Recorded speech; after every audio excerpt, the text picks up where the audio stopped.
విద్యార్థులు గృహిణులకు ఉపాధి కల్పించిన సొంత కాలపై నిలబడేలా స్వర్ణ భారత్ ట్రస్ట్ సేవలు అందిస్తోందని మాజీ ఉపరాష్ట్రపతి వెంకయ్యనాయుడు కొనియాడారు. స్వర్ణ భారత్ ట్రస్ట్ 23వ వార్షికోత్సవ వేడుకలో ఆయన పాల్గొన్నారు. ప్రభుత్వం నుండి ఎటువంటి సహాయ సౌకర్యాలు తీసుకోకుండా ఏళ్ల తరబడి ట్రస్ట్ సేవలు అందిస్తోందన్నారు.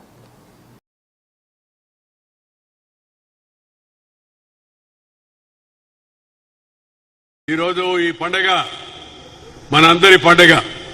23 సంవత్సరాల కిందట శ్రీ రాధాకృష్ణ అద్వానీ గారు, శ్రీ చంద్రబాబు నాయుడు గారు, శ్రీమతి సుష్మా స్వరాజ్, శ్రీ కీర్తిశేషులు రామోజీరావు గారు ప్రారంభించిన ఈ సంస్థ అంచెలంచెలుగా ఎదిగి ఇవాళ ఇక్కడ, అలాగే నెల్లూరులో, విజయవాడ ఆత్కూరులో, హైదరాబాద్లో ముచ్చింతల దగ్గర 3 కేంద్రాలుగా వందలాది మందిని, వేలాది మందిని శిక్షణ ఇచ్చి వాళ్ళని ఉద్యోగార్హులుగా చేస్తూ ఉంది.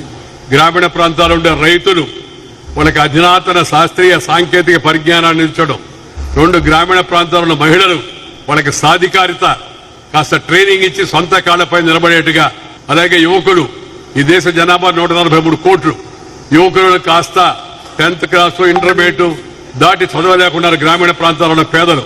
వాళ్ళని పిలిచి వాళ్ళకి నైపుణ్య శిక్షణ 17 విభాగాల్లో నైపుణ్య శిక్షణ ఇచ్చి వాళ్ళని సొంత కాలపై నిలబడిగా చేయడం స్వర్ణ భారత్ పనిచేస్తుంది. For the last 23 years, we have trained more than 1 lakh students, 1 lakh youngsters. That's a proud achievement. And the Swarna Bharat Trust do not take any support fund from the government, but they